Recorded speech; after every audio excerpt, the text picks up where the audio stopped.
नमस्कार। Today talk में अपने संपूर्ण गोटे के स्वागत करे छी। हम चाहूँ अखन एकटा चर्चा के विषय बन चुकल अछि जे बहु विवाह एकटा शब्द जे कतेक गोटे महिला के आँख में आंसू चलि अबै छै के नाम सुनते अन्याय आ संघर्षक प्रतीक बन गेल अछि। अखन एहन में सरकार जे छै से फेर सँ ओना कही तऽ जखन कानून मंत्रालय फेर सँ अखन जे छै से ई बहु विवाह के बारे में चर्चा कऽ देल गेल छै। जेना कि कानूनी संशोधन के प्रस्ताव रखे छथिन, सवाल उठ गेल छै। तो अही के क्रम में आइ हम सब बातचीत करऽ के लेल बजेने छियन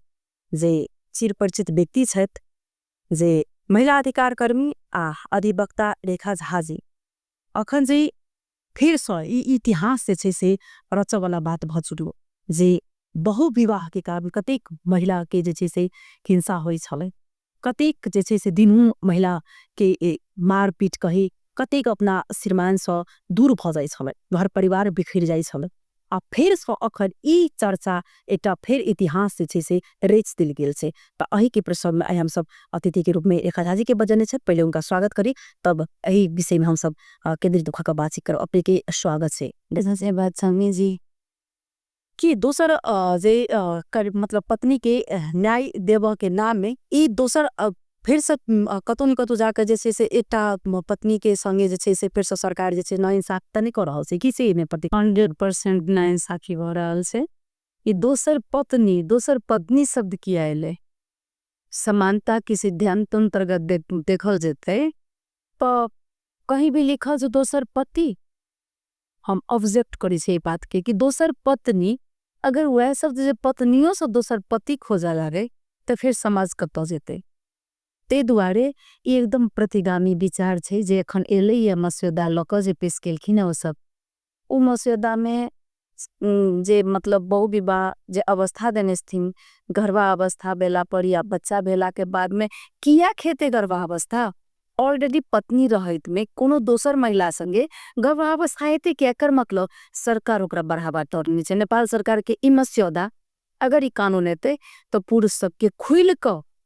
दोसर के गर्भ बना दही आ ओकरा पत्नी बना के घर में ला, ई जैसे ने से खुल क अहाँ के महिला प्रति अन्याय मात्र नहीं छे बल्कि जे पहिल पत्नी छे तकरा एकदम में धराशायी कर रहल छे, बिचली में पड़ छे। उदाहरण के तौर पर कह रहल छी जे तत्कालीन समय में मुलुकी एम के जे रही व्यवस्था भेल ओई में अहाँ के की होय मैक्सिमम 1 वर्ष कैद रहे और ओई में पत्नी के सजा भेला के बाद में सेकेंड पत्नी के सजा देला के बाद में वो विवाह कानूनन मंजूर भ जाए। ओइसे की भ जाए जे 1-2टा केसे छे, अब ओकरा हम नहीं पूछने छे, ध्यान उल्टर नाम नहीं लेब, हम सब जानित हेबे। बेचारी काज क के खा रहल छथिन, ओ फेका गेलखिन अपना घर से।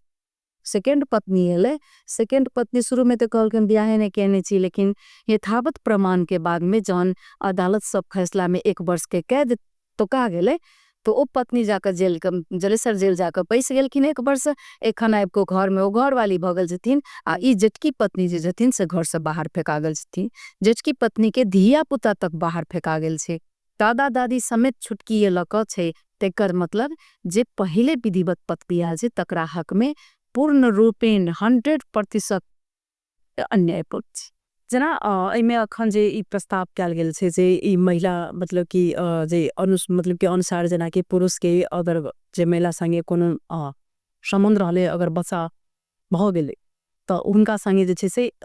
विवाह कर पड़ते। तो एई में कतो न कतो सरकार जे छे से अखन ई बढ़ावा द रहल छे, केना बुझा रहल कि बढ़ोतरी भेले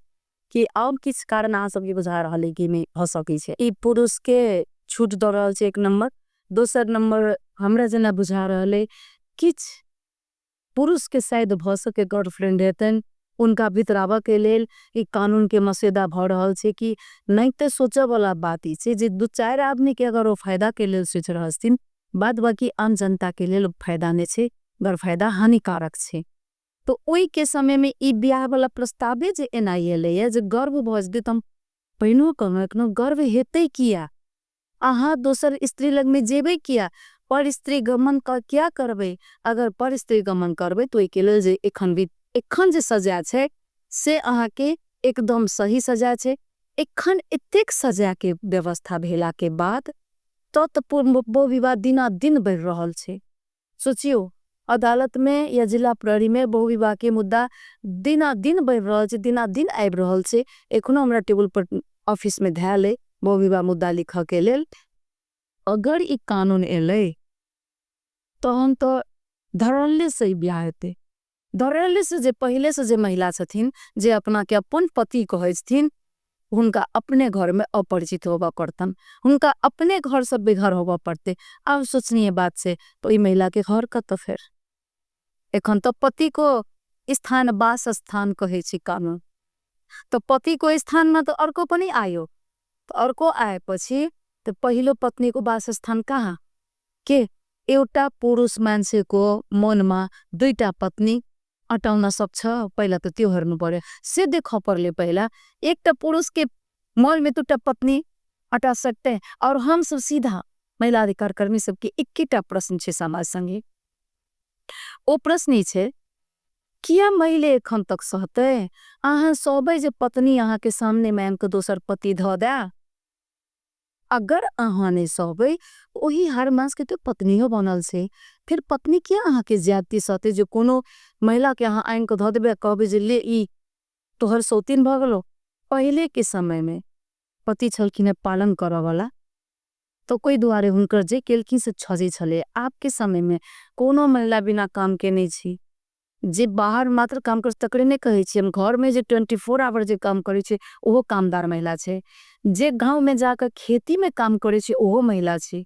ते दुआरे आबक महिला के जे अगर कहबे जे हम पत्नी आन को दोसर ध दे छियो, ई एकदम नामंजूर हेते। महिला के नतीजा हेते जे क्राइम बढ़ते, अपराध बढ़ते समाज में। रेखा जी हम कनी पछा जा साहब, जना कि अपने एउटा अधिकार कर्मी से होसी,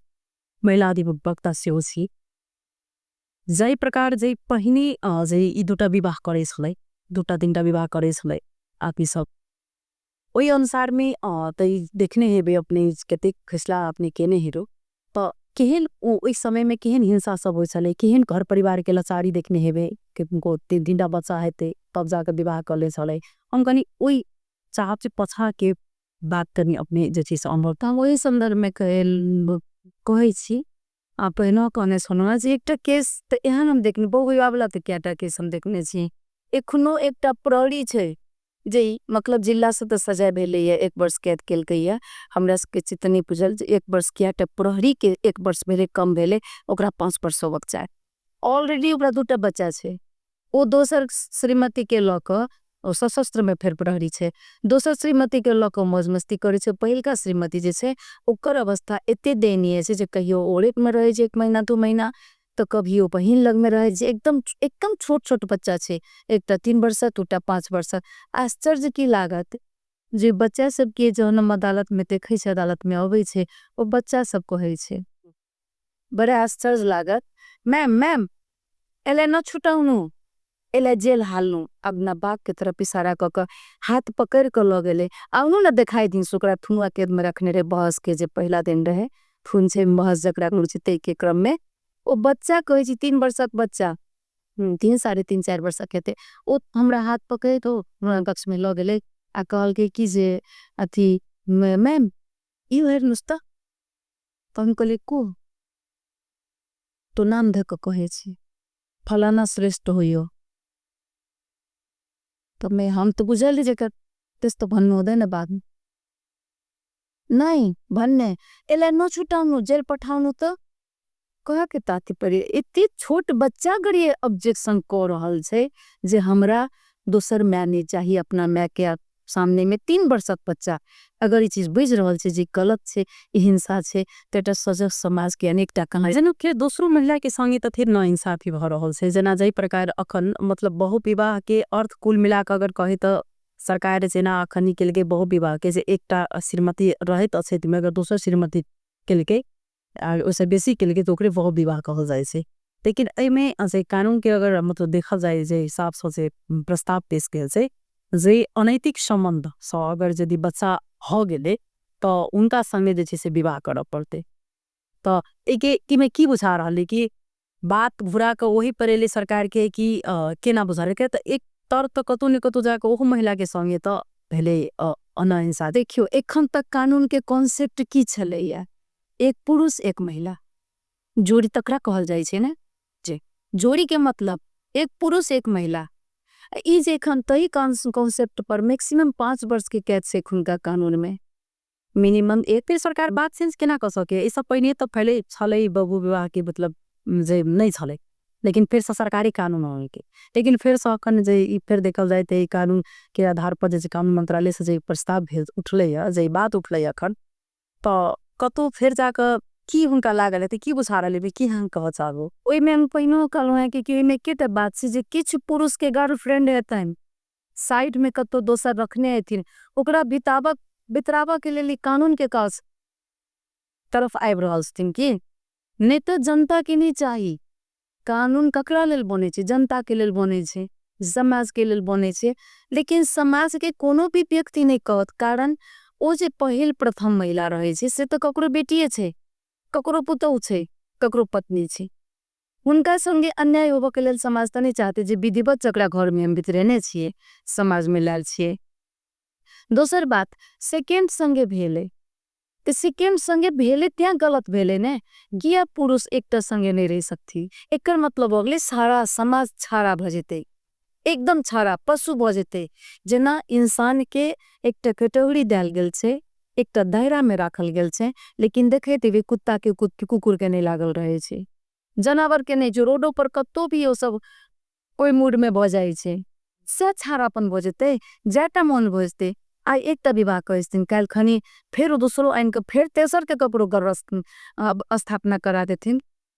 गर्भ धारण करा देथिन, तो फिर तेसरो के लानथिन। अर्थात इस समाज कतो जेते, इस समाज में विकृति भय जेते। दोसर बात महिला सब के भी की हेते, जे पुरुष कनी नामी गामी छे, जे पुरुष बड़ा धनवान छे, तो महिला सब की हेते छोड़ को उम्रे जनाई विवश भ जेते। तो समाज में तो बुझाइए एकटा स्थापित जे अपन सबके समाज है, मात्र पुरुष के सचेत होना जो मतलब कही रहल छै जे तरीका से महिलाओं के सचेत होना जरूरी है। अगर अखन की जे अवस्था देखल जाए ता अधिकार कर्मी के हिसाब से अपने संगे जानकारी लेबे के प्रयास करब। अखन जे विशेष देखे थे जे बच्चा छै, सब पीछ रहला के बावजूद भी आपा अंदर पूर्व प्रेमी हुई, आपा जे नया अखन जे मतलब संबंध अचानक से बन जाए छै, तो बच्चा घर परिवार के छोड़ के अचानक से जे आदमी के सामने लग जाए छै, तो कतो ने कतो जाकर तो छै जे मतलब पुरुषो पीड़ित छै ने हिसाब से। हाँ, ये एकदम सही टॉपिक पर छी आयल। ओई के लेल बल्कि हम सब ई कहे छी जे सजा हमको होबक चाहिए। इस सजा अगर पुरुष के छै, तो हम सभी नहीं कहे छी जे पुरुष के महिला और वर्ष के की चीज तो भ रहल छै समाज में। तई के लेल हमर सब के सुझाव है, हम सब आयु प्रदेश सभा में बुझा के एलो हैं, ते संगे इहो कहरिया जोनकर मसौदा में जे छै ई बात जे महिला ले पने सजा पड़ने पहिने तो छले महिला ले, जानी जानी आउने महिला ले हुई छले, लेकिन अपना पति के छोड़ के दोसर संगे जाय वाला महिला के जनरली यहाँ के हालांकि ये मेटा के सजा भेल से मुद्दे रहल छी, ओ करे ने रहथिन, अपन दाव पेश लगा के मुद्दा चला देने रहथिन। में संजोग भगल रहे, विवाहित पुरुषो रहे, विवाहित महिलो रहे, ते दुआरे आके वो विवाह मुद्दा चल ले। दोसर ऐसा लगभग 1 महीना पहिने एटा जायरी लिख के हमी फिर पठेने रहिए, जाकर देखिएगा दरता हुई छुकी। तो इमे की रहे जे महिला जे भगलखिन दोसर संगे जे गेलखिन से अविवाहित रहे, तो कानून में विवाहित शब्द लिख देने छे। तो ओई के विरुद्ध में हम सब छी जे बल्कि अविवाहित हो या विवाहित हो, विवाहित महिला यदि अविवाहितो केटा संगे लड़का संगे जाय छथिन तो सजा उनको होबक चाहिए। पहले अहाँ के छलिया, पहले अहाँ के जारी मुद्दा चले छले, जारी लगे छले कि दोसर के पत्नी के भगा कर ल गेल तो जारी मुद्दा लग जाय छले, महिलो के सजा होय छले, भगवे वाला पुरुषों के सजा होय छले। ओ चीज हटा देलके, ओ चीज गलत से ओ होबक चाहिए। रहले बात महिला के जागरूक होबक चाहिए, तो एक बात अहाँ की कॉन्सेप्ट में राखू, महिला के जब भी लो जाय छथिन महिला धोखे से जाय छी। कोनो भी पुरुष ये नहीं कहेस्तिन कि हमरा ऑलरेडी पत्नी है घर में, कारण अहाँ ओकरा जे काउंसलिंग करबे या पता चलक मले भने ना, या हमरा नहीं कहलक जे हमरा ऑलरेडी घर में पत्नी है, हमरा जुकिया के हमरा संगे रिलेशन बना लेलक। ओ तो महिला बेचारा पीड़िते छे, लेकिन एकर मतलब ई नहीं भेले जे ओ जानी जानी आर के कपड़ो दोसर के घर उजाड़ देते, ई कतपे उचित नहीं भेले। एही संदर्भ में एकटा हम प्रहरी साथी के कह रहल छी, नाम नहीं लेब उनकर, कहियो जमाना में रहती नहीं ठम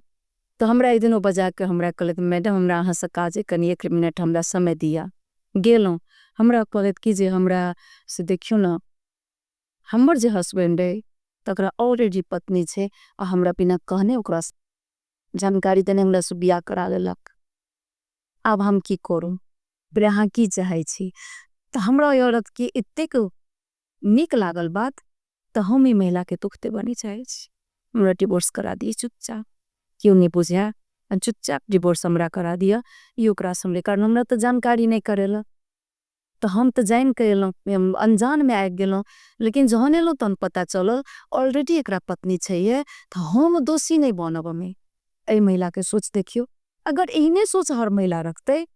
तो ककरो सौतीन हेबेटा नहीं करते और नहीं हो सके हाँ लेकिन ई चीज तो छै नहीं ओई काल में महिला बुझेस्थिन त्या ओ महिला के नाम पर उनका वो अधिकार बढ़ जाए ई कदापि ठीक बात नहीं हेते महिला होगा के मात्रे कारण सो जो हम जे भी करबे से सही भजदे से नहीं कानून अगर जे तो कानून समान रूप से हेते लेकिन ई ब्याह के वर्चस्व ब्याह के छूट देनाई एखने कंट्रोल नहीं हुई छे आ ओ अगर ओ कानून लाग जेते ना अहाँ बुझ लियो मैक्सिमम मोर देन 95 कहे छी हम परसेंट महिला पीड़ित भ जेते कारण एखन तक कम से कम पुरुषों सब के जना ओई दिन अहाँ चलो है कि नीटा नीक पोस्ट पर रहल आदमी के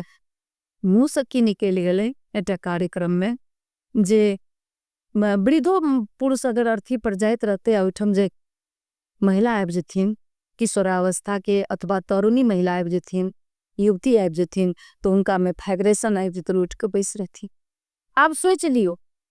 तो जे पुरुष वृद्ध भ गए तिनको तियो वृद्ध महिला के सुखी नहीं रहतन जीवन उनको घर में कोनो फेर आबि जतन 16-17 वर्ष के 18 वर्ष के महिला आप सोच लियो जे कत्ते के समाज के विकृति कहाँ तक फैलते आ कहाँ तक जेते वो वृद्ध महिला की करते मोरा बेर में डिवोर्स लेते जाकर जेना कि समाज में अखन जे प्रस्ताव सो केना बुझारा जे केहन खल्लो बोलो मतलब अखन तो मैं चुकल छी ना कहे त आब केहन समाज में जिस प्रभाव पड़ती प्रस्ताव सो और समाज छाड़ा क जेते डिसिप्लिन समाज में नहीं रह जेते अब ककरा संगे कखन के ककरा पत्नी बना कर लोग चल लेते से नहीं हर औरत 24 घंटा मानसिक यातना में रहते नहीं भ सकते है जो महिला सब क्राइम पर भी उतर जाए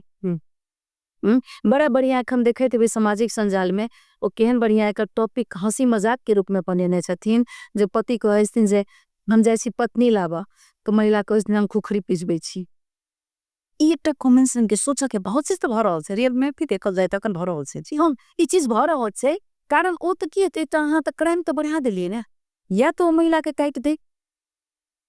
कनी काल के अपराध के लिए और मचा दे ना अखने आज कति ठाम हमसे के गेस अगर अपने समय में तैयार हेते केना देखे छी जे कहियो श्रीमाने के जे छै से मार दिल जाय छै त कतो एखने देखियो ना एखने अहाँ के कानून नहीं आयल छै त दिन का दिन सुसाइड हो जे लड़की सब के हो रहल छै कि नहीं महिला सब के दहेज के नाम पर सुसाइड भ रहल छै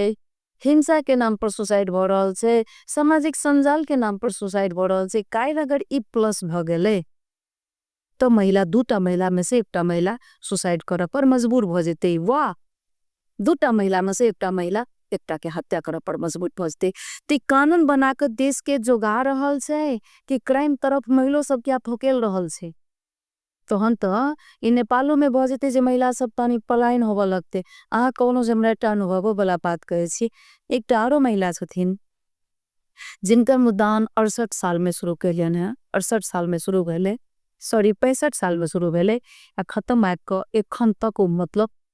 अब कार्बाइन के सिलसिला में छै ओ महिला के हस्बैंड लॉयर की पत्नी 5टा बच्चा भेला के बाद में एटा पत्नी दोसर पत्नी इनका लॉयल की तकर बाद में फैसला भेले फैसला में ओ महिला के पुरुष के दोनों के जेल भेले ते ई बच्चा सब के लक इनका घर से निकाल देलकन ते नैरा में छथिन जे बाद में एलखिन से घर में छथिन अन्याय कते बड़का छी कि एहि में देखल जाए जे तरीका से जना सरकार अखन जना ई आज बहु विवाह के बारे में से पुरुष तरफ से जखन कल गेल छै तई प्रकार जे महिला तरफ होबे के चाही ई दोसर विवाह खुला होबे के चाही नहीं हाँ समानता के यहाँ लेबे त महिला सब प्रश्न उठा रहल छै कि जे अगर मान लिए पुरुष दूटा ब्याह करते तो हमहू कैला नहीं कह रहबे तोरे घर में कानून बनबाक जरूरी छै। कहन तो वो लाभ के लेल तो स्थिर तो करो पड़ले ने। अनबैलेंस जे कह देबे कोनो चीज बेसी भार कोनो एकटा देश में हो जेते, एकटा चीज तो हल्का भोजते फेकाइए जेते ना। संतुलित राख पड़ले ने। अब संतुलित राख के लेल अपना सबके समाज में हला कि चीज अलग चीज छे, अपन सबके समाज स्वीकार नहीं करत। या तो पश्चात्य सभ्यता के हम माने छी तो पूर्ण रूपेण मान लिया, सेक्स संसार में फ्री को दियो अपना देश में, मतलब नहीं राखू ककरो लग में क्यों एले क्यों गेले विवाह के नाटक कथिला, कोनो जरूरी नहीं तहन ब्याह के नाटक के ओना खुला छूट ध दियो ना। लिविंग टुगेदर के पास क दियो, लिविंग टुगेदर भ गेले, जपरा संगे भ गेले, ओकर बच्चा भ गेले, ओ बच्चा छोड़ते फिर ओ तेसर लग में जेते, ओ चारिम लग में जेते, ओ बच्चा अब खोजत रहो। अगर एक दृष्टिकोण से देखल जाए तो कोनो इमे केना बुझारा जे कोनो पॉलिटिकल एटा होई छै जे आदमी के राजनीतिक जना कोनो भी चीज में जना बहुत दबाव पड़ जाय छले, जना पुरुष सब महिला के हिंसा भेल तो बहुत ज्यादा मतलब पॉलिटिकलो पावर से जे छै से जिला में होय, अदालत में होय, जे मतलब पावर लागल केना लाग रहल है। एमे जे कतौ न कतौ महिला से महिला के हिंसा करावा वाला एक सब होमियो षड्यंत्र एकटा भफक दिल से केना की कह साबे एकरा षड्यंत्र मानू, लेकिन ओहियो से बेसी एकेटा मानू कि जे पुरुष सब के एखनो समाज में ई मानसिकता दिखा रहल छे कि बनावा वाला खास कम सब पुरुष के नहीं कह रहल छे। आई समाज के स्थापित निकनिक पुरुष भी छे जिनका बदौलत ई समाज एखन तक कायम छे, चल रहल छे। लेकिन जे खुरापाती दिमाग के किस पुरुष छे ने, ओ कतेक हवसी छे, हम खोल के कहे छिए जो उनका संतोषे नहीं छन एकटा पत्नी से तो ई कानून बना रहल छथिन जे हमारा और पत्नी चाहिए, दोसर के नहीं चाहिए, जनता के चाहिए। जनता आवाज उठेल कैया, जनता तो आवाज ने क्या जनता सब पूछ क सलाह ल क मसौदा पर छलफल करा कोई कानून के प्रस्तावित ल क गेलखिन है। एक कोटा जनता से नहीं केलखिन है,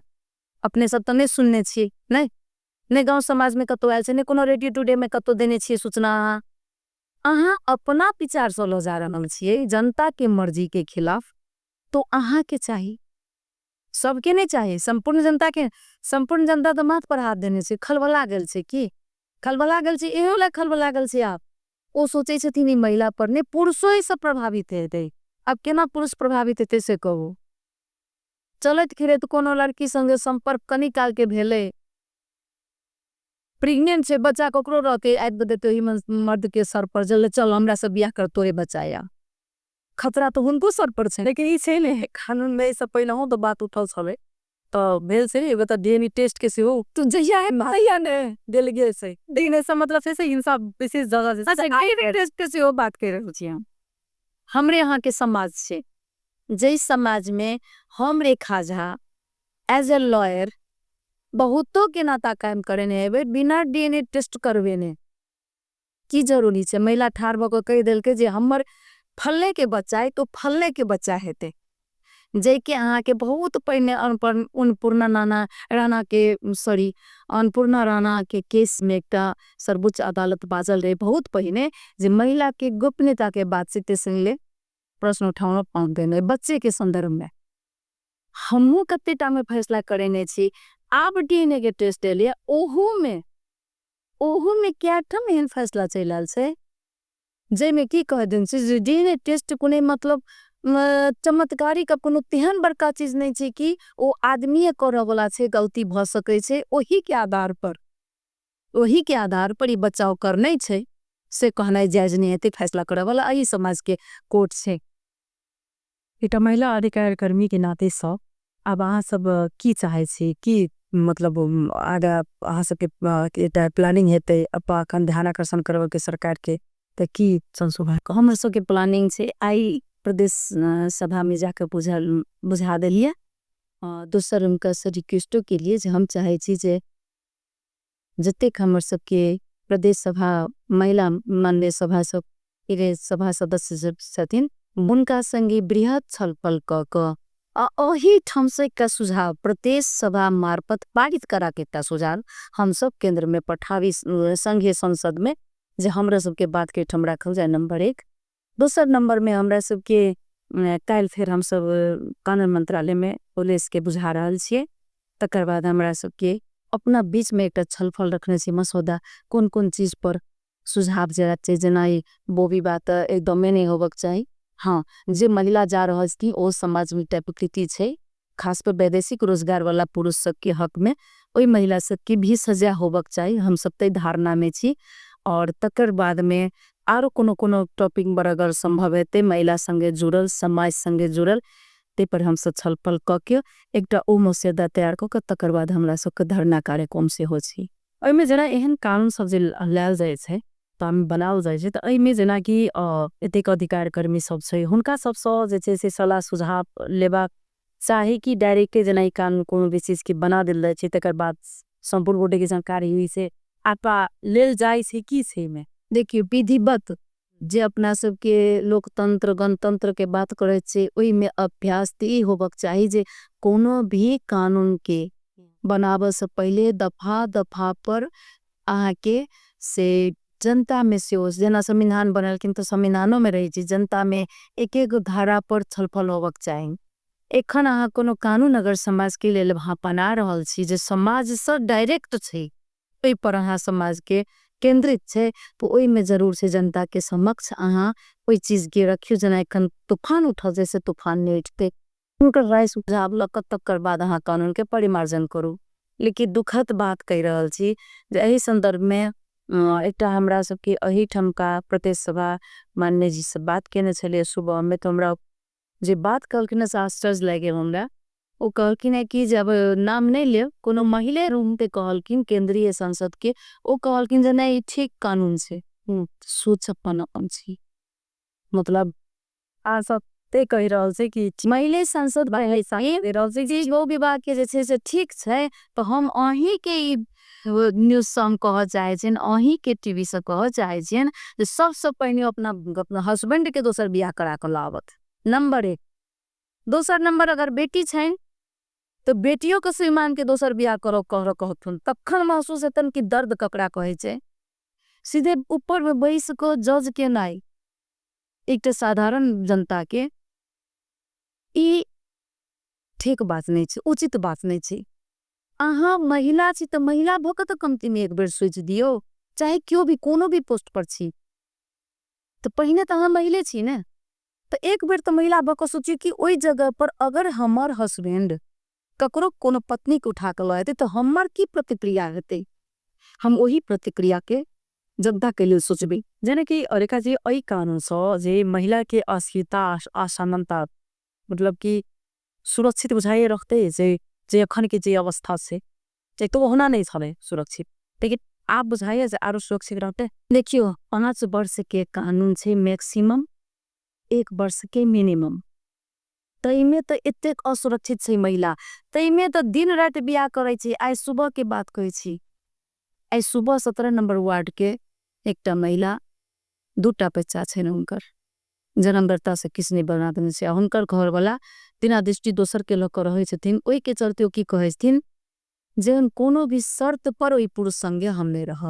हमरा डिवोर्स चाहिए। वो विवाह के मुद्दो देने छथिन तकर बावजूद परिवार टूटले कि नहीं। अब सोचो वाला बात एठम ई छे चांदनी जी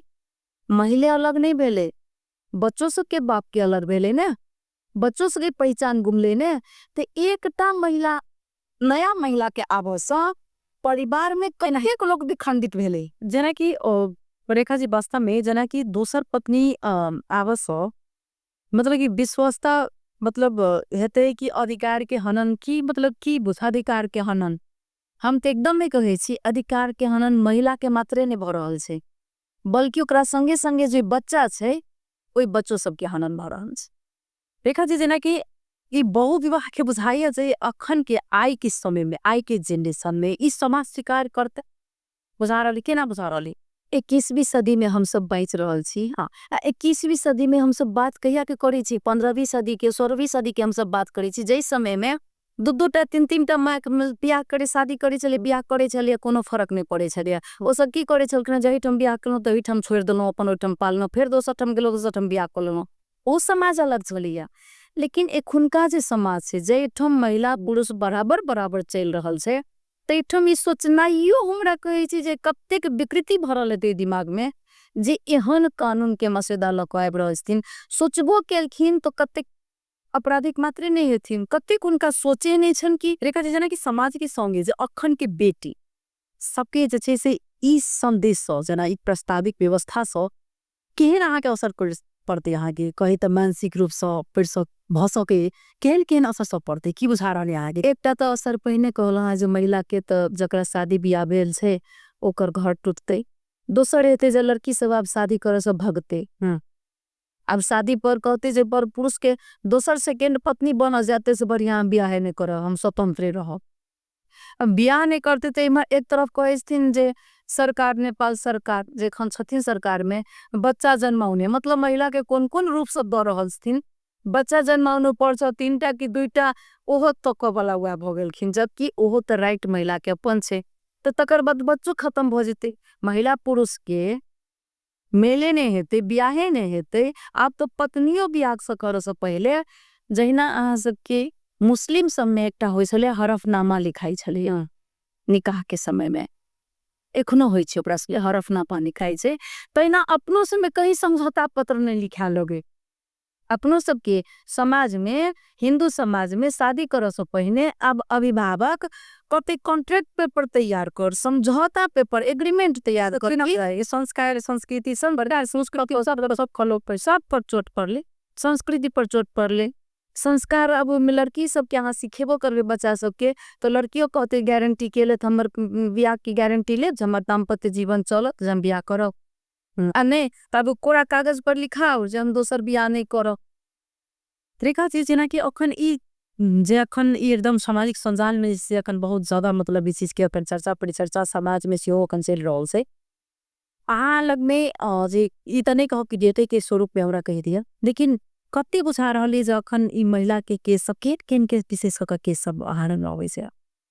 देखिए एक तो समाज में सामाजिक संजाल मार्फत से सब गोटा देखे छी तो एकटा तो महसूस भ गेल जे मैसेज बढ़िया नहीं गेले, समाज खलबला गेल छे, एखने खलबला गेल छे 2 वर्ष पहले।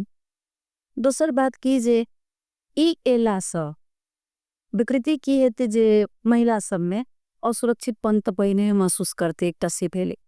दोसर बात भ गेले कि जे पुरुष सब अब ज्यादा हावी भजते महिला पर, खास कर जगरा पहिने सब पत्नी छे आ कतो दोसर ठमा अफेयर भेले तब ओकरा ओहिना ही डोमिनेट करते 24 आवर ओ महिला बिना। अब वो घर के ओकरा अवस्था केहन हेते, या तो वो सुसाइड कर या तो डिवोर्स कर, क्षमता छे तो डिवोर्स कर अलग जीवन बिताब, क्षमता नहीं छे सपन के महिला छे क्षमता नहीं छे तो सुसाइड कर। कारण अपन सबके ठमका महिला सब जे छे नेपाल के खास कर महिला उतने क्षमतो नहीं छे कि जो जा कोई गौरव वाला के आउ सेकेंड पत्नियों के जना जे ई सब पत्नी अखन जे केस अहाँ सब में विशेष कब केहन आइ रहल छे। एखन त केस अहाँ के बेसी कही तो एकटा बहु विवाह भी छे, दोसर डिवोर्स भी छे, तेसर नाता कायम भी छे। विशेष ई 3टा नाता कायम मुद्दा एखन कहलिए ना, आ वही पर कहलो है नाता कायम मुद्दा एखन तो कम से कम जिनका सेकेंड पत्नी छथिन वो खुल कर तब कानून में नहीं अवस्थिन जे नाता कायम करो का पेने डर बजाय छे उसे पो विवाह में चल जा। नतीजा की छे ओई लड़का सब अपन क्षतिपूर्ति जे लेलक और चल गए। एकटा और बात कह चाहे छी जे ई जे भरमा रहल छथिन जो बच्चा के या लोग के कॉन्सेप्ट में ई चीज आबि रहल छे कि जो बच्चा जो सेकेंड पत्नी से भेले तो बच्चा के नाम के लेल भी हेते नहीं। एखुनको कानून की कह रहल छे जे पत्नी के बियाह जायज नहीं हेते, पत्नी नहीं ठहरते, मुद्दा बच्चा वही बाप के कहते। बच्चा के राइट में तो कतो नहीं हनन भेल छे ना, बच्चा के तो अधिकार ऑलरेडी भेट रहल छे। साबित करते जब फलना के बच्चा छी तो ओकरा तो कायम के नहीं छे, पत्नी के शिकायत नहीं गसा के लेकिन पत्नी के बेवादर भ जेते, लेकिन बच्चा के हक में तो किछो नहीं खराबी छे। चाहे वो रेप से बच्चा जन्मल हुआ चाहे रजामंदी से जन्मल हुआ, बच्चा के लेल तो सिक्योर छे। रहले जे महिला के प्रति कानून भ रहल छे, जे महिला के इतेक दबा रहल छथिन जे हमरा तो कहाँ की सब बुझा इहो सब बुझा रहले जे एखन अधिकार के लड़ाई लड़ला के बाद में महिला सब तो अचानक सब क्षेत्र में एलखिन है कि वो कमांड कर के लेल वो हरास कर के लेल भी ई नीति सब आबि रहल छे। अहाँ एक चीज गौर करबे कहा के लेल सीट देल गेल छे महिला सब, लेकिन बहुते के हम जाकर जगह जगह पर जाकर देखलिए उन महिला सब के अधिकार नहीं छे। की कारण से ई बारंबार ई चीज देखे से आवाज उठे से आपसा उ नगर पालिका में हो गाउँपालिका में हो चाहे हरेक क्षेत्र में महिला अपन अधिकार जब उनका दिल दे तो किला नहीं मतलब अपन अधिकारी वो चाहे अनुसार से आवाज क्या नहीं उठ सकते तो महिला कमजोर तो नहीं महिला बहुत कमजोर छथि महिला के कमजोरी कत छे सबसे नंबर 1 जी हम नहीं कहब जे केपेबल महिला नहीं जाइ छथिन कथिला तो हम संसदों सबके रंग के महिला सबके देख चुकलिया हमरा आश्चर्य लागल जे हमरा सबके होई छले कि जे हमरा सबके नजर में एकटा आइडियल महिला छथिन मुदा ओई जगह पर हुनको गिरगिराइत देखे छिन त ताजुब लागल त करे के त काज भ सके छे ने हमरा समझ में जे पोस्ट छिना जात की नंबर 1 पोस्ट छिना जात हमरा कहा के मतलब अगर अहाँ के पेवेल छी त पोस्ट किया छिना त अहाँ पोस्ट लेर क लिया लेकिन जे काज के लेल गेल छी तई काज में अहाँ के अपन दिमाग चलक चाहिए अहाँ के अपन जजमेंट होबक चाहिए दोसर कहलक जे पर के सही करू त अहाँ सही करबे अहाँ के अपन दिमाग में त अहाँ कथिला पोस्ट पर गेल छी तो महिला की छे एक तते कारण से दोसर की भ जाय छे जे महिला के ओई जगह पर ठाड़ होकर महिला के सपोर्ट नहीं छे यहाँ के पति से सपोर्ट से यहाँ के बेटा से सपोर्ट छे ककरो से सपोर्ट नहीं छे पना कहबे कि जे न्यायिक समिति में छे न्यायिक समिति में महिला जे छथिन ने तो हम खोल के कह रहल छी ओ महिला सब महिला नहीं उनकर पुरुष चला रहल छे ओठन का बात अलग छे लेकिन जे ऊपर ले हो सब हो सके जे महिला ये कतो नहीं कतो दबाव के कारण जे यो सब हो सके जे महिला में अपनो जे छै जे ठाम अधिकार से पुगल से वो अधिकार नहीं बुझ रहल छे तो अधिकार के लायक नहीं रही सती तो वो तो जाकर जे महिला कैबियल छै जना अपने सब एते मतलब एक्टिव महिला छे तो ओइ से जकाल पॉलिटिकल लाइन में अपने सब आगा नहीं जा सके नहीं बुझाव वाला के जाओ तो नहीं दी छे तेनो अवस्था से छै केना से आगे छै ई अवस्था के सबसे पहिने छे जे बढ़िया बाजे वाला छे जे बढ़िया करे वाला छे तकरा जगह पर नहीं जा दे छी तारनो कपरो सुनबे नहीं कर अगर रेखा जा चाहे कल जे डायरेक्टली हम सुनाव लरी तो केना बुझाय छे जे में मतलब रेखा जा के कल जाकर हम ई संदर्भ में एकटा चीज कह चाहे छी हमर साथी सब बट कहे छे मैडम उठो दीदी उठो हमरा सबके चाहबे करी तो हम दी कहे चाहे छी चामरे जी हम देख तो उठन जाने चाहे छी सबसे हमर कोनो इच्छा नहीं मुदा इजाब हम आसान युद्ध है हमरा घमासान ए है कि हम अपन दिमाग अपन सोच सकर हम दोसर के इशारा पर नाचे वाला नहीं छी अहाँ सबके कई दी विगत के जे चुनाव भेलैया हमरा सबके 22 सन के चुनाव भेलैया तो हम हंसते कहने रहियन अध्यक्ष जी के बड़ बढ़िया जितलो वहां दोसर के बल पर खुलेआम कहने रहियन लेखा जा अपना बल पर ठाड़ भेल से जितलो दोसर के बल पर कमती में बाढ़ चलाब अपना मन से एमे दोसर के नहीं हापी हो दे सोच सके छी जकरा बड़े समाज में बड़े ठाव पर हम एकर एडवाइस द सके छी तो हम खुद ककरो इशारा पर चले वाला बिल्कुल नहीं छी तही दुआरे हमरा अगर कहियो इच्छो हैत ने तो हम कोनो पार्टी से नहीं जाब ककरो मोहताज नहीं जना घुमाते मर घुमत आ जाने छिए जे प्रश्न टा उठे देते जे रेखा जा आखिर कैपेबल होकर जज में केला नहीं जाय छे तो जज में हम आई खोल के कहे छी जज में हाँ 72 साल में जरूर हमरा इच्छा रहा जाके जेनेटा अधिकार कर्मी छी अपने सब बहुत एहन संस्था सबसे जे महिला के अधिकार के लिए लड़े से आवाज उठावे से तो आप की से यहाँ सबके यदि जे ई संशोधन अगर प्रस्ताव जे छे से अगर पारित अगर भ जाए तो अभी में सब की करबे आगामी की छे योजना से ते पारित हेते त निरंतर हमर सबके आंदोलन हेते महिला अधिकार के हमरा सबके एखने पेटा बहु विवाह से हो से दोसर बात से लोकतंत्र बचाव के पक्षधर भी छी हम सब से इस सब एजेंडा है के बद लोकतंत्र क्रमबद्ध रूप में नौ रैली अनशन एक बेर आमरण अनशन के बात तो नहीं एखन सब सोचलिए लेकिन रैली धरना ये सब के एखन भ रहल से धरना तो शुरुआत हो गए हमरा सबके के राष्ट्रीय संजाल से महिला मानवाधिकार राष्ट्रीय संजाल के तो शुरू हो गए छे सीधा में भेले या उदयपुर में भेले या काठमांडू में भ रहल से अब हम सब फिर कर जा रहल छी क्रमबद्ध रूप में से सरकार के घसबचा रहल छी के कहे छे खबरदारी कर रहल छी जी ई महिला विरोधी कानून नहीं आब के भेले एकदम नितांत महिला विरोधी कानून भ रहल छी एमे खुलेआम पुरुष सब तखने तो नहीं महिला बहुत ज्यादा हिंसा में छे पीड़ित में छे लेकिन ई कानून लेला के बाद में प्रत्यक्ष रूप में, एखन अप्रत्यक्ष रूप में जी, तकर बाद प्रत्यक्ष रूप में, ओकर बाद प्रत्यक्ष रूप में होबे लगते। एखन त कम से कम जे दूटा छथिन कतो रखमुँ छथिन गर्लफ्रेंड, एतेक डर त छै जे हमरा कैद भ जायत, जेल भ जायत, मुद्दा चला देत त जन मुद्दा के लक बात अबै छै त कंप्रोमाइज में अबै छथिन। तकर बाद तो सब शेरे आ शेर नहीं भ जेते, त ई तो भ जेते बकरी। जखने एकटा उम्हर शेर आ शेर नहीं भेले त बकरी भ जेते बड़ी की, तो बकरी का कतो गुजारा हेते। ते दुआरे एकदम महिला विरोधी मात्रे ने बाल बालिका समेत जे पहले के बाल बालिका छे तकरा विरोधी भेले। रहले जे अगर ककरो गर्भ से कोनो बच्चा भ गेले तो ओकरा लेल पहिनो एखन राइट छैये, बहिनो छलैया ओ छैये। तै के लेल एतेक दोसर बियाह के की कहे छै बढ़ावा देनाय, दोसर बियाह कानूनी रूप में लेनाय, ई हदों में हद भ गेलै। रेखा जी जेना एनी सबके जे महिला अधिकार कर्मी सब में अखन महिला सब मात्रे जे छै महिला के लेल एकटा सबसे बड़का अखन चुनौती के घड़ी भ चुकल छै, हरेक महिला के लेल कही त त एमे पुरुष सब कते कहाँ सब के समर्थन कर रहल छै, कोन त के जे छै से कर रहल छै। हमरा सब कहना छै जे सामाजिक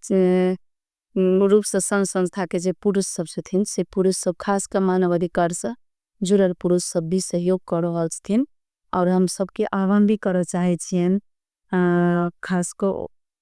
हर पुरुष एकटा पिता होते छथिन। आई जे कतो अगर ककरो बॉयफ्रेंड हेथिन ओ भविष्य में जाकर कोनो बच्चा के पिता ही हेथिन, कोनो बच्ची के पिता हेथिन, एक बेर काश एक बेर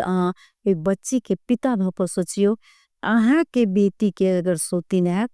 त अहा के केहन महसूस हैत। अगर खराब महसूस हैत तो हमरा सबके साथ आबि के जुड़ू, ए आंदोलन में साथ दिया से आह्वान कर चाहे छेन। चूंकि ई कहला महिला विरोधी कानून छै, लेकिन एने प्रत्यक्ष अप्रत्यक्ष रूप में पुरुष भी अहा के पीड़ित हेथिन। ई गारंटी लिख लिया कि एक बियाह तो पुरुष के समरे नहीं छन। पुरुष सब के एक बियाह में तो हम्मा हमी होई छे जे अहा के मुद्दा अदालत तक पहुंचे छे। दूटा तीनटा क कहेथिन तो पुरुष के आर की अंगाती हेतन, की हाल हेतन सेहो सोच क आ चलते फिर दमियो कहे छी। हर पुरुष जैना खराबे नहीं छथिन तैना हर महिला निको नहीं छथिन। किस तत्व तो सब में खराब होई छे ना, तमन जो खराब तत्व जे छे कान एक रंग के होबा के चाही, कानून एक रंग के होबा चाही, नहीं तो खराब तत्व फिर अहू पर अगर हावी भेल तखन तो कानून बनाबे त बहुत निक लगे है। किछ चंद व्यक्ति के कारण जो अगर समर्थन करे छे तो फिर एक कहावत छे जे अहा के किया लम्हों में भोगा सदियों में। कर के लिए कानून एखन एक रत्ती में बना देबे, 2 दिन का 1 दिन का बाद से टेबल करबे, सब गोटा बैसबे, ताली बजेबे, पास कर देबे। लेकिन वो भोगा पड़ते आदमी के जन्म जन्मांतर की, जाबे तक वो कानून के संशोधन नहीं दे ताबे तक हर आदमी हर महिला पीड़ित रहते। और वही महिला संगे संगे जे आवा वाली महिला थी से वो पीड़ित थी।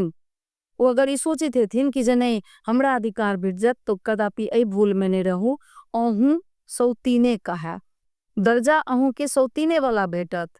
आ जं कनी अहाँ से भारी जेटकी सौतीन भ गेल तो अहूँ के जीवन नर्क भ जात। ते दुआरे प्लीज अहूँ सब जे ककरो गर्लफ्रेंड छी तो एखन बिसर जाइयो कि जे हमरा लेल कानून बन रहल है। नहीं, महिला विरोधी कानून से काल अहूँ पर भारी पड़त। ते दुआरे कानून कोनो भी शर्त पर ई पारित नहीं होवक चाही। और रेखा से बहुत बहुत धन्यवाद देवे साहब। हम सब एकदम जैसे से महत्वपूर्ण बातचीत केलूँ, बातचीत कर और चाहे तो लेकिन समय के अभाव कारण जैसे से हम सब नहीं बात कर सके। वास्तव में अखन जे ई कानून